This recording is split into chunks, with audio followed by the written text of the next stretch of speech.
I'm Margie O'Driscoll, and on behalf of the Center for Innovation's Board of Directors, I'd like to welcome you to today's webinar. The mission of the center is to catalyze innovation in the architecture, engineering, and construction industry for a better tomorrow for all people. So we thank you for joining us today.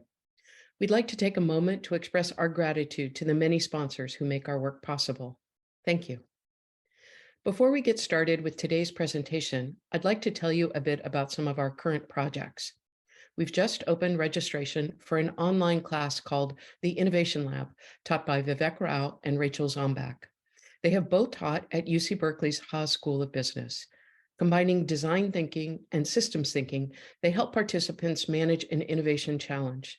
The course can be undertaken either by a group or by individuals pursuing a particular question. The class has led to published papers and significant innovations for major companies. You can find out more at our website, centerforinnovation.org. Register soon, as the first class will be on June 23rd. The other project that we've been working on is a partnership with two Ukrainian nonprofits, Dobrobot and Lean Institute Ukraine. Leaders from these organizations have requested that the Center for Innovation present innovative ideas to Ukrainian leaders in late July in Kyiv. We are humbled by this invitation and invite you, our community of innovators, to reach out to us if you're interested in supporting this effort in any way. If you're interested in participating or learning more, please reach out to us again at our website. Courageous leaders in Ukraine have been tasked by President Zelensky to not only repair infrastructure damaged by the war, but also to begin planning for peacetime reconstruction. Estimated costs of reconstruction are close to $1 trillion. Please join us. Now, for the event you've been waiting for, today we are delighted to hear from Marie-Sophie Ando. Marie is an investment professional with Foundamental, the largest global investor in construction tech and architecture, engineering, and design technology. She covers the North American market.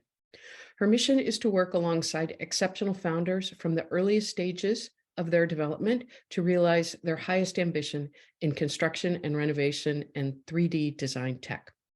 Today, she's going to share with us her thesis. While construction has notoriously been a late bloomer in technology adoption, the current built world renaissance may signal new trade winds, ushering new innovative solutions by passionate, mission-driven founders. Marie is going to discuss this influx of innovation and why there has never been a better time to build in construction. Please place any questions you have in the chat box. And remember, this session will be recorded and placed on our YouTube channel.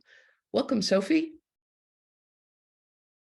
Hi, thank you so much for having me. Yeah, thanks so much, Margie, for that very kind introduction, and also for the great organization beforehand. And my apologies to everyone out there who tried to join the session in March, which we unfortunately had to reschedule. But today we're here. And I'm looking forward to talk to you about the rise of construction tech and give a little bit of my own perspective on what has been happening in construction, as well as what's happening today in construction tech. Maybe I start with a little bit about myself so that you have also an idea of who's talking to you for the next 1 hour. As Margie said, today I'm an investor with Foundamental, the largest global VC fund focused exclusively on construction tech. Although I'm based in Berlin, so for me, it's a little bit late in the day today. I'm part of the team that is overlooking our investments in North America. I'll talk about Foundamental in a second, but maybe I speak about a little bit how I got into VC and how I got to where I am today. Because my journey into VC was not the result of a long planned vision, but rather it was a bit coincidental and really embracing a great opportunity when it came along, what I think a lot of founders that we work with can also resonate with, as this is mostly how they also start their businesses. So back when I went to school, venture capital was not really a term that I was familiar with, nor was it on my radar as a potential career opportunity. Being half German, half Japanese, I was somehow probably, I guess, destined to go into mechanical engineering, and also did business as a major. And later on, I then kicked off my career working for large corporates in consulting or business development roles, always seeing on how can technology impact those businesses. And looking back, I always had a great excitement about heavy industries, having worked for truck manufacturers and tool manufacturers across Europe and Asia. And then through a friend, I was introduced to one of the partners at Foundamental when Foundamental was still more in a conceptual phase and wasn't really launched. And they told me what they were up to. And I had an opportunity to really combine all the areas that I had been passionate about, which were new technologies, working in a global team with a global perspective, and addressing pain points in an underserved industry, here construction. But when I initially heard about ConstructionTech, I was a bit skeptical, as probably many outsiders are. Questions like, is there enough technology actually addressing this industry? And is this not more sort of a niche? Yet shortly, once I was in my diligence, I quickly realized the great variety of solutions that are required and needed in construction, as well as the immense size of the industry and its enormous impact, not only on sustainability, but also generally our society and our economy. And that got me truly excited. And while it's true that construction has notoriously been a late bloomer, as also Margie said earlier, it had not only caught my attention. And that's why I want to spend the next hour or the next 40 minutes with you to speak about what we do at Foundamental, what's our thesis about the space. So why we are so excited, not only about construction, but more importantly also about this build world renaissance period that we are in right now, and the new emerging innovative solutions by passionate and mission-driven founders that we invest in, and how that has the construction tech ecosystem has shaped over the last years. Let me introduce the fund to begin with. So as I said earlier, Foundamental is the largest global venture capital fund focused exclusively on construction tech and supply chain. So we take a little bit more of a holistic lens on construction and invest in exceptional founders who are addressing the deep tissue pain points, as we call it, in construction, renovation, 3D design, and supply chain tech. Because we believe that not all challenges that the construction industry is facing can be actually solved on site, but you need to look at the bigger picture. So we invest at the earliest stages of companies, or in companies at their earliest stages in their journey. In the venture world, we call it pre-seed to Series B stage. But put it simply, it's from as early as a founder with a pitch deck to when the business actually has some traction and is starting to scale. And since we started investing in early 2019, we invested in more than 65 companies across Asia Pacific, Europe, North America, Latin America, and Africa. And that we do with a team that is based here in Berlin, but we invest in globally. So around 80% of our capital deployed so far is actually outside of Europe, roughly 40 in North America, Latin America, and another 40 in Asia Pacific, and then the remaining 20 here in Europe. And when we started the fund, like a lot of also the early founders that we work with, it was all about coming up with a thesis and proving it out. Now, since last year, we are already in our second fund, which we currently invest out of. And with that fund, we lean into that thesis, as we feel that our thesis and the first fund has proven out for us to be on the right track. And so we double down on that. But I now talked a lot about thesis, but what is that thesis, and what is it that we saw in construction, that we are seeing in construction, and why we are so excited about the space? So in venture capital, we as investors are always looking for high return investments. So usually you would say you want to see at least 10x on what you invest as a return. So what does that mean? Companies need to go after a really large enough market that allows them to become big. It needs a great technology and a great team, and a market that is excited about the solution, both from a customer perspective as well as from a financing perspective, so that it can actually be fueled to become big enough. Well, looking at construction, with 13 trillion in size, construction is one of the largest sectors, accounting for 10% of the world's GDP. And while even late adopter in industries such as manufacturing, shipping, insurance, oil, gas, even agriculture have all been transformed over the last 20 years, construction still looks almost exactly the same if you look at the Fortune 500 companies in the space. Well, in all other sectors, you have seen a rapid shift of the companies. Construction pretty much looks exactly as 20 years ago. So simply put, it's a massive market with immense room for change. You could think, why change if everything is working, right? But in construction, it definitely has an issue. So change is imperative as the market is really plagued by inefficiencies. Costs are spiraling while most of the tools and processes are still the same as they were 20 years ago. Our buildings have become more complex, and that is leading to an average of 80% of projects being actually delayed and over budget. And while other industries have seen kind of like the blossom of or have seen the productivity blossom over the last 20 years through digital transformation, construction's productivity has actually dropped over the last 20 years, and 10 years especially. And looking at where could change come from? So, of course, you could think that change is coming from within, but with only 1.5% of the revenue being spent on R&D, it's rather unlikely that the change in construction will actually come from within the existing industry, so within the incumbents. The amount of money that is actually spent in R&D is 55% less than in other sectors. So simply put, it's a gold mine for outside innovators to disrupt the space. It's a large market, massive pain points, and not too much competition from within. But if it would be that easy, we would probably see we would have seen the industry being disrupted already, right? So what's the catch? Construction is a hyper-local and fragmented industry.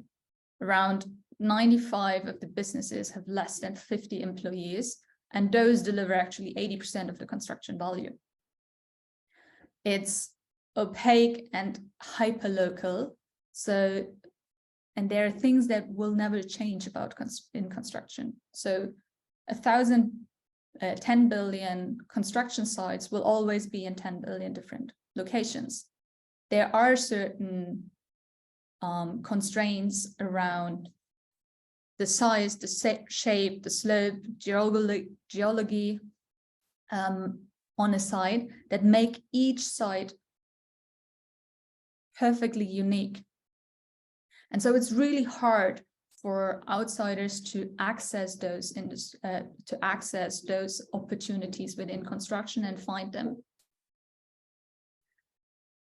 But what we were seeing is that there's hope, because while the markets are locally fragmented, certain industry dynamics and mechanics are consistent from country to country.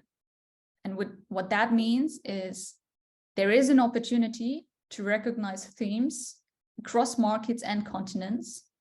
And if you can spot one winner in one market, that can help you predict winners in other markets, just through pattern recognition and international scale. And that's why we started with Foundamental and our thesis, because we believe founders hoping to disrupt construction need two things. One is support in identifying the right opportunities and in finding product market fit, and then to help commercialize both domestically as well as cross-border. But this requires really deep insights, a global view of the industry, access to international markets, and a network of stakeholders across markets. And that's why we started Foundamental from the very first day as a global fund and building out our global network, because our mission is to help early stage founders, aside from providing capital, by using our global perspective and provide them with collapsed hard-earned learnings from across the globe and best practices and access to international network of potential customers, but also just stakeholders to get those insights into the market and help them accelerate. And I mean, this already seems like there are already a lot of great reasons why we are excited about construction. But when we looked into one thing, we observed something that also got us additionally excited. And that is a pattern that we saw unfolding in front of us. And what you see on this slide is looking at different types of industries like mobility, travel, hospitality, logistics, prop tech, so property tech. We saw one thing. So those are all markets that have already been disrupted. And those industries all followed one pattern. It roughly took them 2 to 4 years to move from 5 billion in accumulated funding to 10 billion, and then another 2 to 4 years from 10 billion to 50 billion in accumulated funding. And that is something that we found extremely exciting, because construction, when we started, was on the right track to hit the 10 billion accumulated funding, also within roughly the 3-year mark. So actually it hit the 10 billion in 2021. And so if the pattern is true, it's supposed to hit the 50 billion within the next 4 years. And actually, when we look now back looking back at the last 2 years, we feel the pattern is definitely unfolding and seem to be right. As the last 2 years, 2021 and 2022, even though that in 2022 you have seen kind of like a slowdown in financing and venture capital going into the world generally. Both years have been the highest than ever, with over 5 billion per year invested. So funding in construction has been at an all-time high. And in addition, we've seen that there were a number of outbreak successes in the company. So companies like Build Technologies, our portfolio company Inframarket, but also Off Business, reaching a valuation of more than $1 billion, what in our VC jargon we call unicorns, and showing that it's possible to build these massive companies. And these events have put construction on the map of many people outside our industry. And while a couple of years ago, it could have been quite hard for founders to get the attention from generalists or horizontal investors when presenting a construction tech startup, now you could almost say construction went mainstream. Because what you're seeing here on the slide is not just a random collection of the large generalist and successful generalist VC funds. No, those are all VC funds that have invested in the construction and have a construction tech firm in their portfolio. Sorry. And construction has not only reached the radar or has reached to get on the radar of investors, but also on great tech talent. So really ambitious talent with experience in actually scaling businesses who now are seeing construction as the opportunity to build their next business in. And outside and disruptors entering an industry is usually a great sign that we observed similarly in already disrupted markets for a rapid change. But all this money, tech developments are great, but if one piece is missing, which is actually the industry being ready to adopt the technology, it would be all for nothing. So, but there's hope. Even though a lot of people think of construction as being a little bit dusty, and also that there is almost like an internal barrier to adopt technology, what we are seeing is an increasing willingness from companies to try and integrate new technologies, which we believe is mainly driven through the combined forces of opportunity and defensibility. What do I mean by that? Opportunity, the opportunity that we are seeing is new generation of managers and workers who are more comfortable with digitization, because especially through COVID, the technology has kind of like found their way also not only into their private lives, but now they are more likely and often even demanding to adopt new software also at work.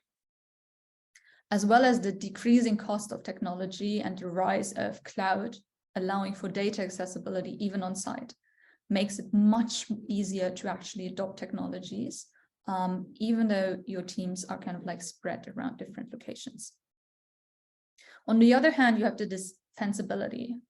And that is where we see that while construction costs are rising, access to labor is becoming more difficult, supply chains are becoming increasingly complex, and new competition is emerging. This drives a lot of companies into forcing to adopt new technologies to not lose hold of competition and keep their defensibility. And this opportunity this combination and joint forces of opportunity and defensibility are leading the way for new technology being accepted and actually demanded in the construction industry.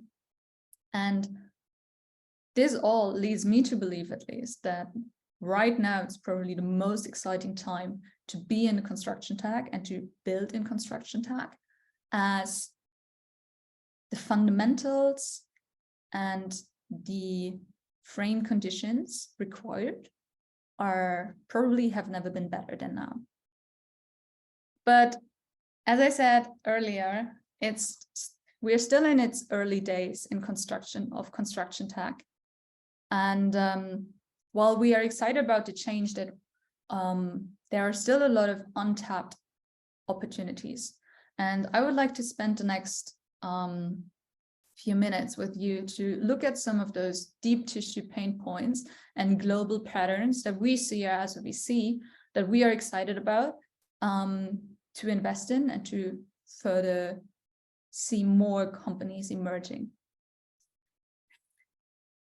I will go through those 6 areas one by one.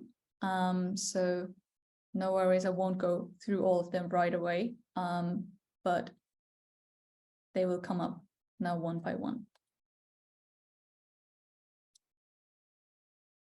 I mean, one of the biggest, probably the biggest challenge the industry is facing today is labor shortage. With already being more than 400,000 workers short only in the US, labor shortage is probably the #1 challenge the industry is facing. Now, you could think, well, especially if you're in the San Francisco area, you probably can't walk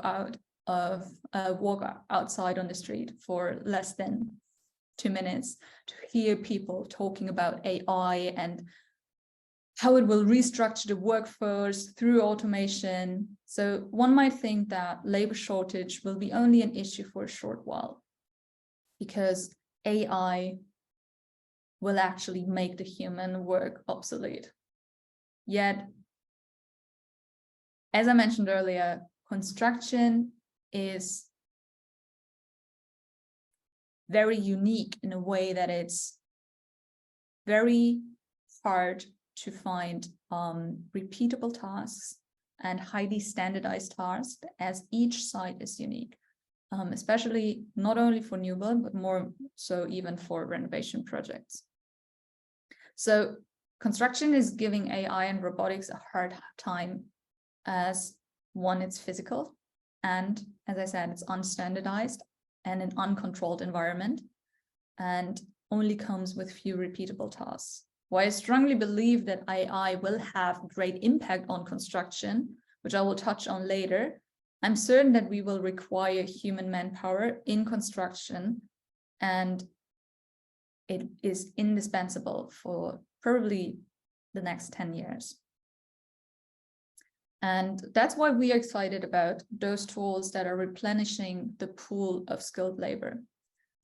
There are different ways on how to address that. So one could be upskilling for a domestic labor pool, like a forge, or also qualifying and mobilizing foreign workers. So basically expanding the labor pool that you have access to, especially in the Western world.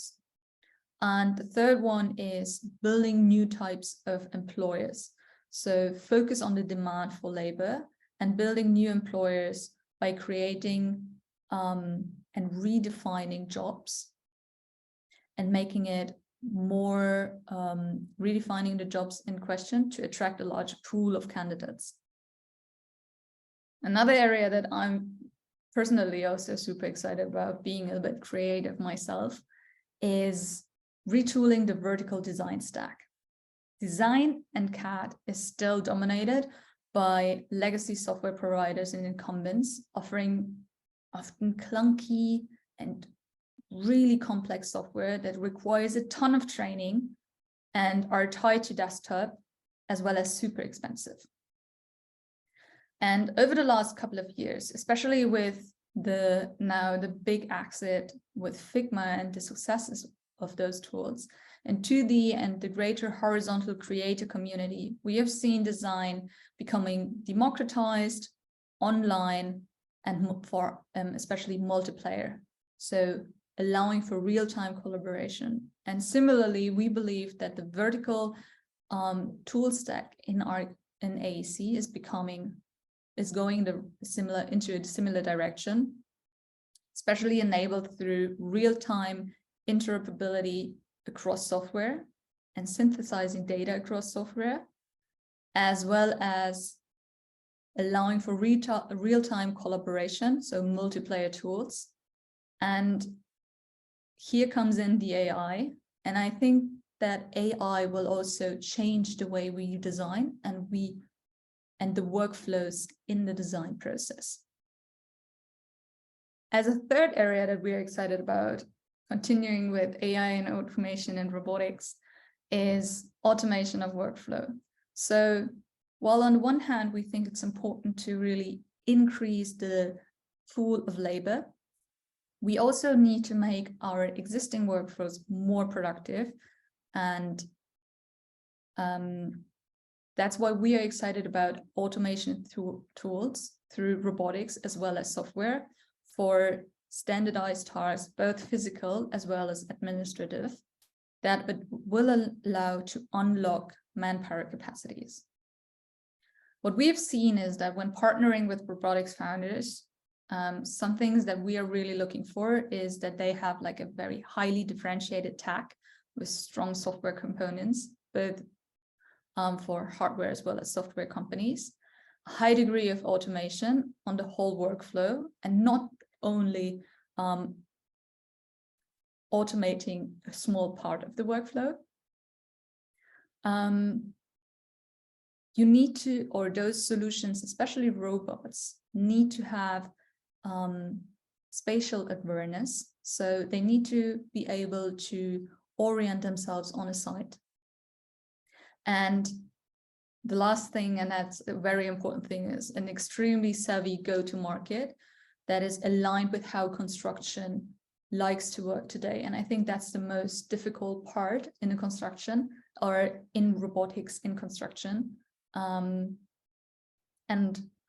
if you stay on, I have a little advice on that later on.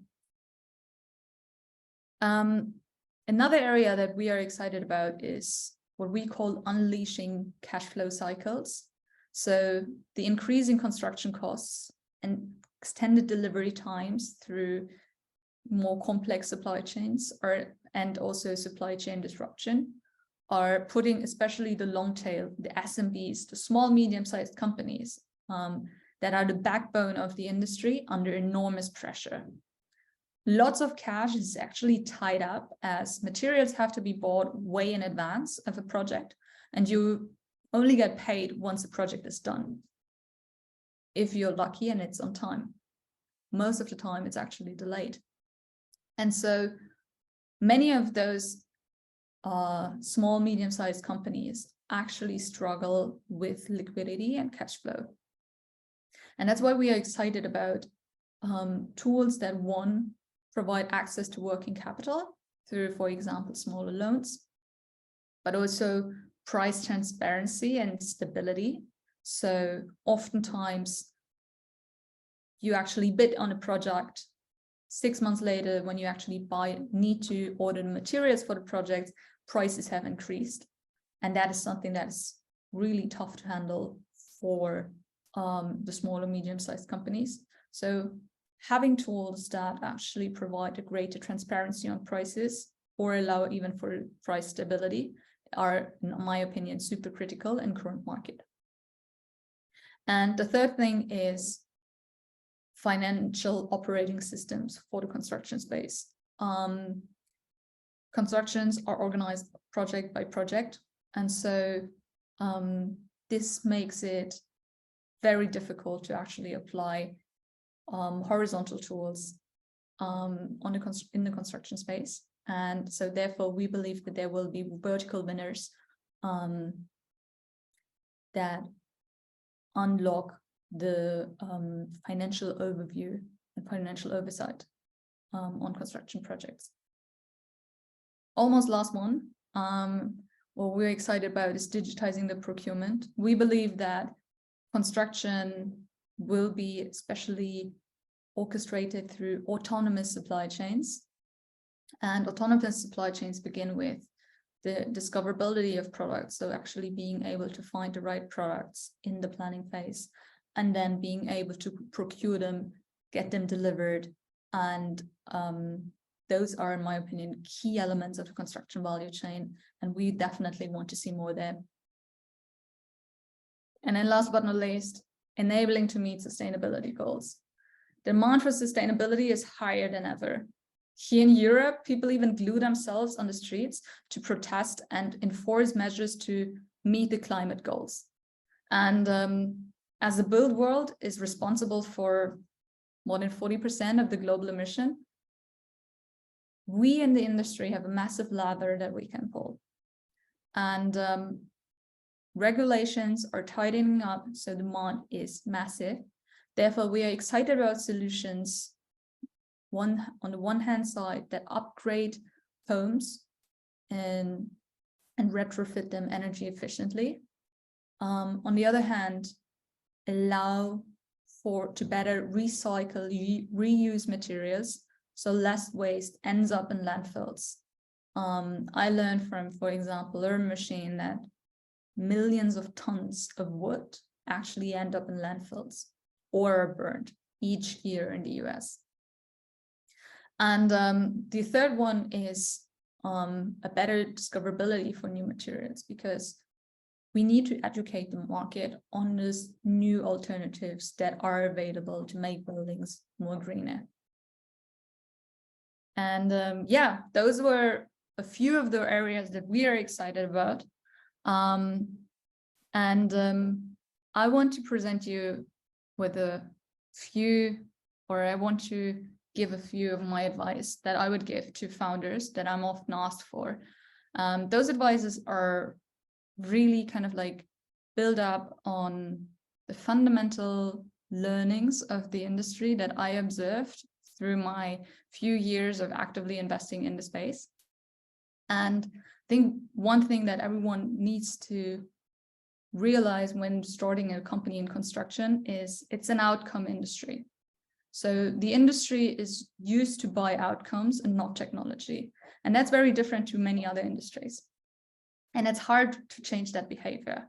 And as I mentioned earlier, when I was talking about robotics, it sometimes can be hard to sell the tech, but it might be easier to actually sell the outcome of the technology. So when it's difficult to sell the technology itself, try selling the outcome and use your technology to provide that outcome more efficiently.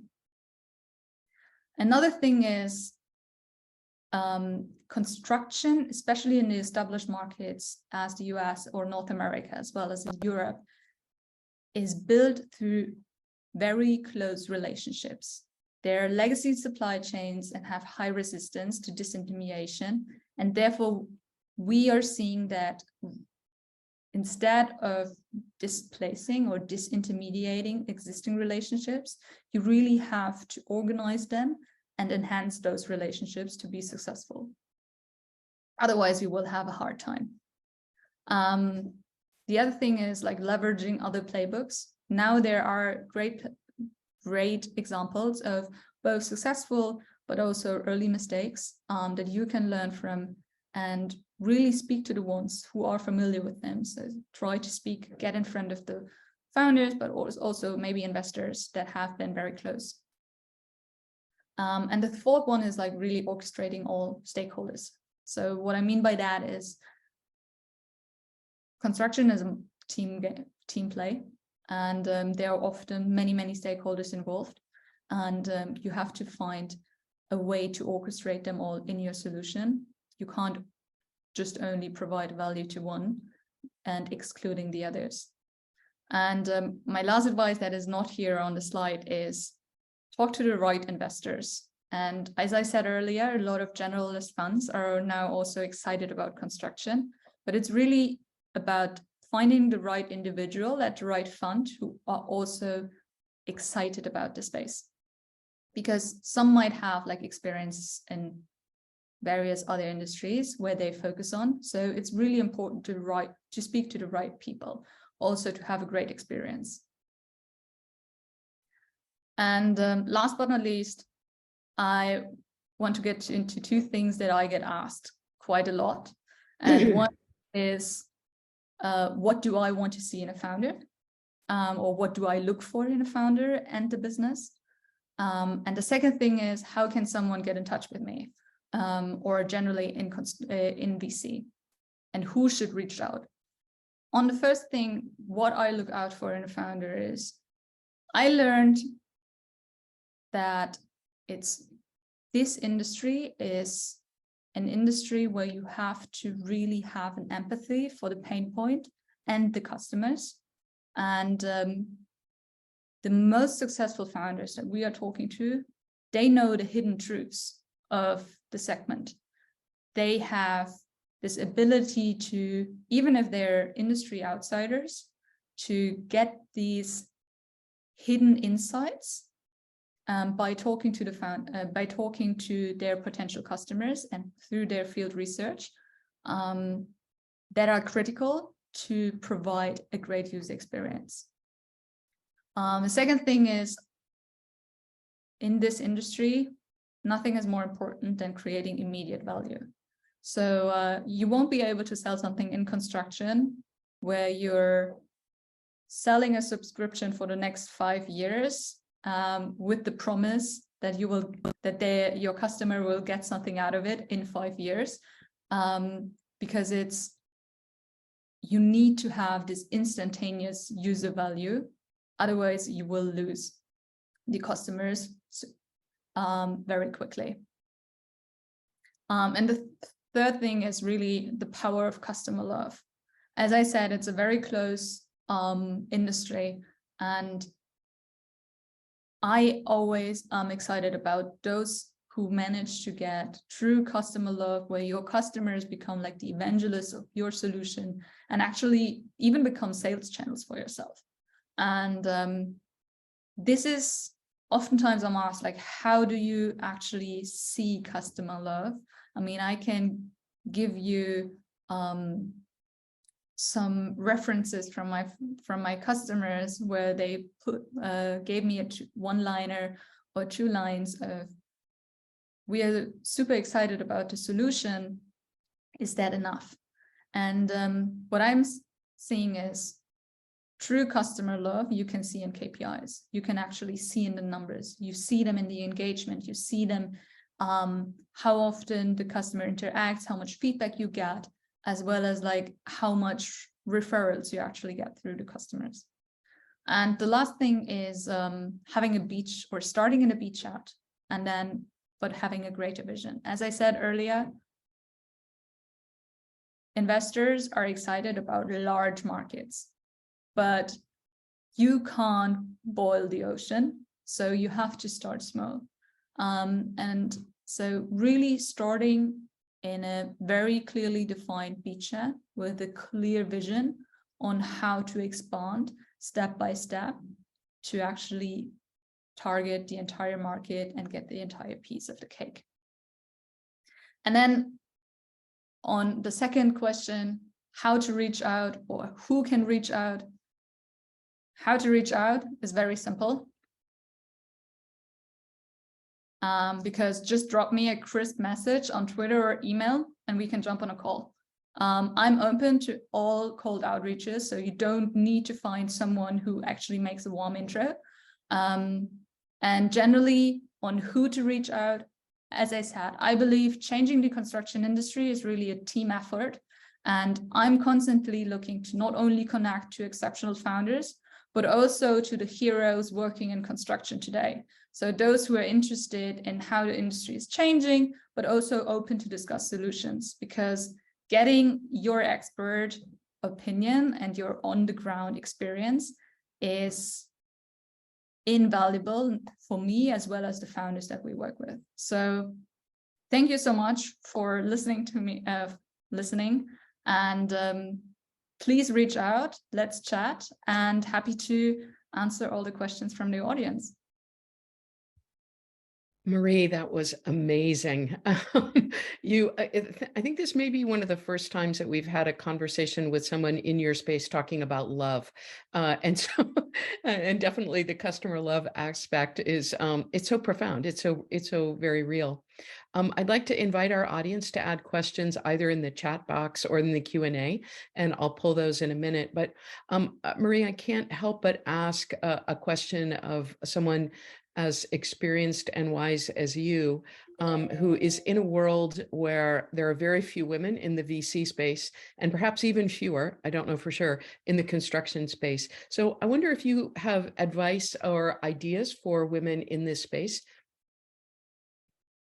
Yeah, I mean, it's funny because today I don't realize anymore if there's like a low female ratio in groups, because I think when I was in 8th grade or something, I changed schools and joined a school because I wanted to have the science track. I was in a class we were 2 girls, 30 male. And then I went to an engineering school, 10% female or something. So actually for me, the ratio now is much better than it used to be where I used to work. But yeah, I mean, I am very excited to see more female founders as well as female investors. And my advice really is, one, be confident, because there's no reason you shouldn't. And the other thing is female support female. So really start talking about your great peers that you're working with and that you're excited about.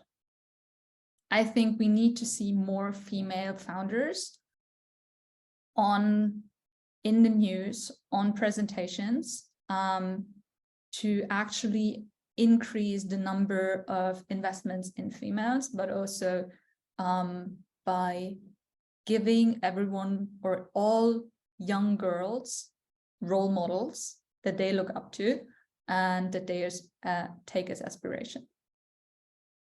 That's terrific advice. I'm going to start pulling some questions from the Q&A. So the first question I see is from Steve Burrows, and Steve did one of our very first events, a salon that we did in person in San Francisco in the before times. So Steve, great to have you.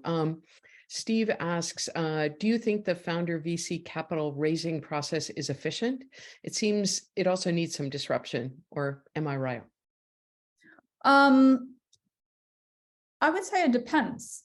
So I think there is not one raising process, like founder VC raising process. I think it highly is dependent on what type of founder, what type of investor you are talking to.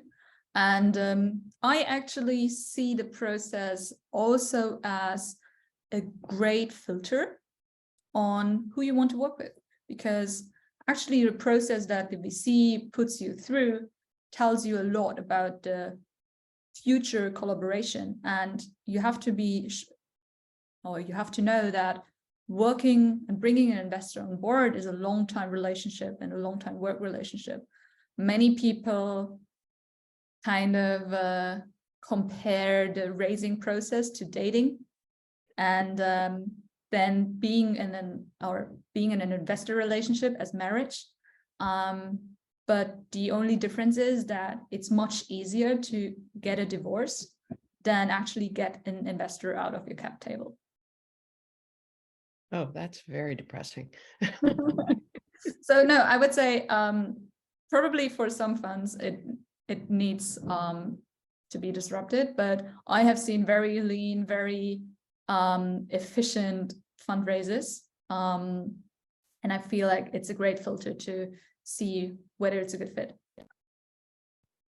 Great. We have a question here, and pardon me if I don't pronounce your name correctly, Yug Agarwal, who says, thank you so much for an amazing session. I'd like to understand whether your team at Foundamental backs solo single founders in the space. Yes. I mean, of course, we also back solo or single founders. I think there are always kind of like pros and cons on different combinations. But if it's a great founder and we like the space that he is in, we definitely also back founders, solo founders with a great team around them. Great. We have a question here from Chris Polwick. Does Foundamental lead rounds, or is it focused on follow-on? And then a second question, energy transition, construction is gearing up. Are there other niches in ConTech? So yes, we lead rounds. We actually really like leading rounds, but we don't necessarily have to. So as a sector-focused fund, we try to keep we try to be a little bit more flexible. And so we love leading rounds, but we don't necessarily have to, so we can do both. On the energy transition, and if there are other niches on ConTech, I think it always depends on like how you just define a niche. I mean, there are various different areas in ConTech or in ConstructionTech, as you've also seen in my presentation. And yeah, energy transition is something that is very gearing up, and it's super exciting. And I think it's, as I said, a massive lever for us to actually meet our sustainability goals. Oh, great. So we have another question. You said you are looking for very early stage startups. How long is the time frame from investment to shipping to customers that you look for? It very much depends. So that's something. It really depends on the type of technology. I think for us, what we're seeing is it's very important to get early feedback, but we don't believe that you have to scale from day one, right? So there is the right time for everything. So unfortunately, I can't give you like an exact time frame, because it always depends on the type of solution and the type of go-to-market that the team is deciding for. Okay. So to give you an example outside of ConstructionTech, probably a lot of people have heard of Superhuman, that email management tool. I mean, they spent a very, very, very long time in a closed beta where they were exclusive to a very small group of customers because they were really polishing and building a great user experience, which was necessary to then get that scale. While other solutions, of course, need a larger community from the get-go to actually get started. Okay, another question. Do you think that many construction professionals should update constantly because technology is rising in such a short time?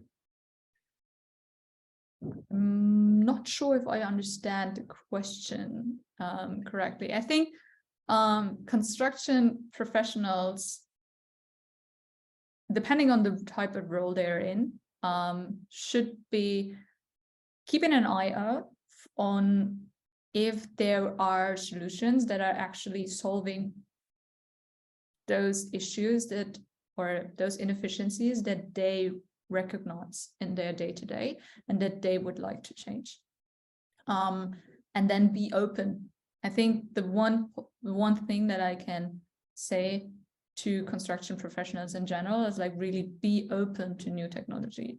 Not everything will be a fit, but give it a try. I just want to comment for a second, Marie, how taken I am with your curiosity about things. And I think that's so remarkable for someone in your space, because so many people we've talked with in the past about the work that you do have a sort of vision for this is how it's going to be. And your perspective seems to be quite different, which is just, well, tell me more. How would that work? And a sense of curiosity that's really quite engaging. And I think that speaks to a lot of your personal success in this space. Yeah, maybe one comment there is, I don't believe that. I mean, I think I would be a fool, and that's generally our thinking here at Foundamental, is that we can't predict the future. We don't have a crystal ball where we can see what's going to be successful. I mean, we would love to have it, but we don't have it, and no one has.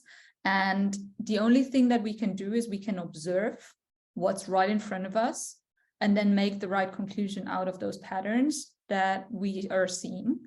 And I think to be open to those patterns, you have to be open-minded, and you can't be kind of like stuck with one way to go. That's so interesting, because it is. There is so much that's constantly changing in our world, so that really change is the only constant.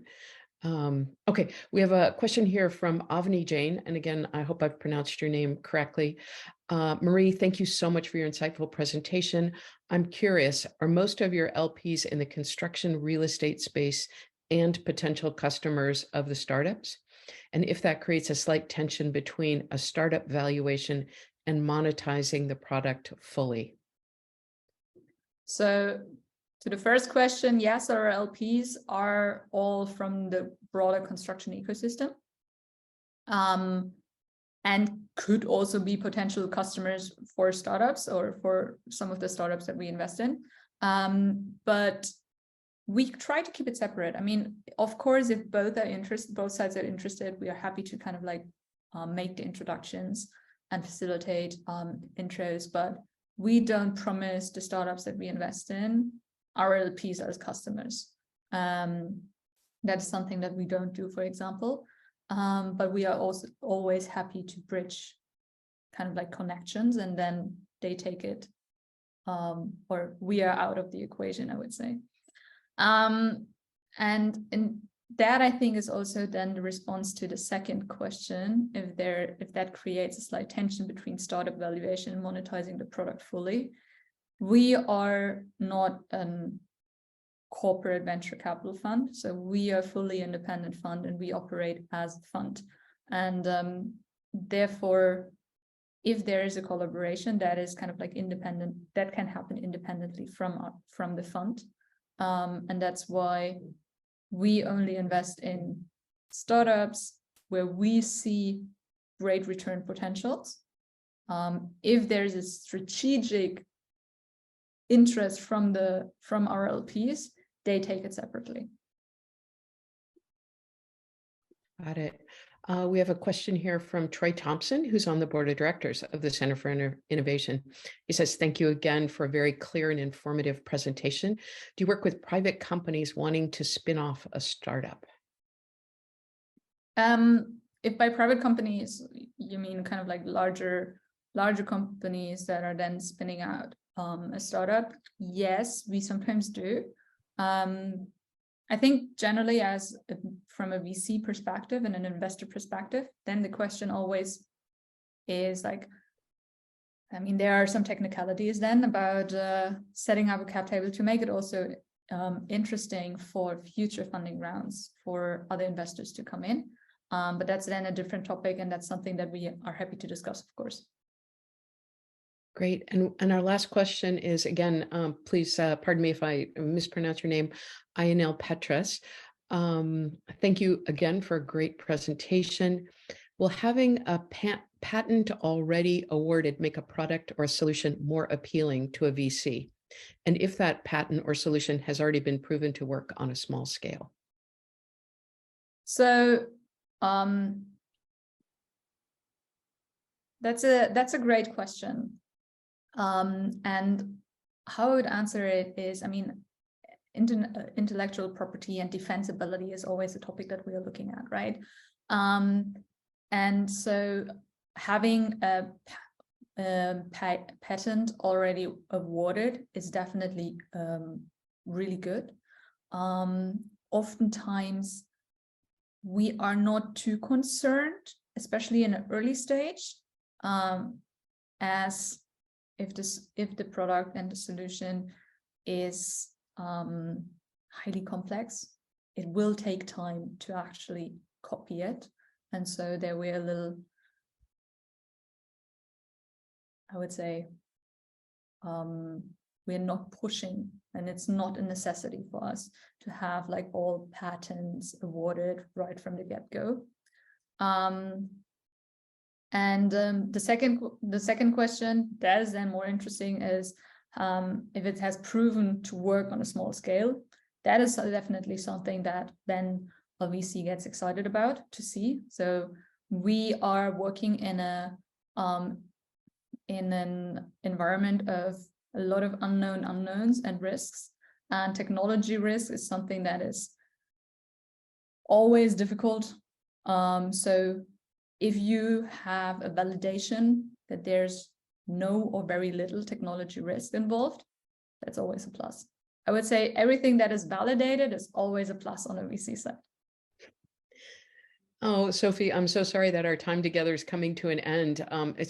You've done such an amazing job of outlining your work and your path through this work. So we can't thank you enough. It was very insightful and really wonderful. So thank you for having me. Really, it was a pleasure, both preparing it as well as like now having the conversation. And as I said earlier, please reach out to the audience. If you're interested to have a chat with me, please reach out, both if you're working in construction or if you are already a founder or are looking to start something in construction. Drop me a message on Twitter or on the email, and I am looking forward to speaking to you. Great. Thank you so much. Just a couple of notes for our audience. We've recorded this session and we'll put it on our website. You can access the recording at centerforinnovation.org in the coming days. Our webinars are also available as podcasts, so check them out wherever you download your podcast. If you have questions about either the Innovation Lab or the center's work with the Ukraine, please reach out to us using the Contact Us link on our website. Special thanks to the amazing April Willoughby for all the behind the scenes work to make today's event happen. And good luck with your big event in a few days. Finally, if you're a member of the Center for Innovation community and you haven't yet subscribed, please subscribe to our newsletter to receive updates and information about all our webinars. Thank you again to all of our sponsors who make all of this possible, and to all of you, our community of innovators, for all that you do to transform the industry. Thank you all so much.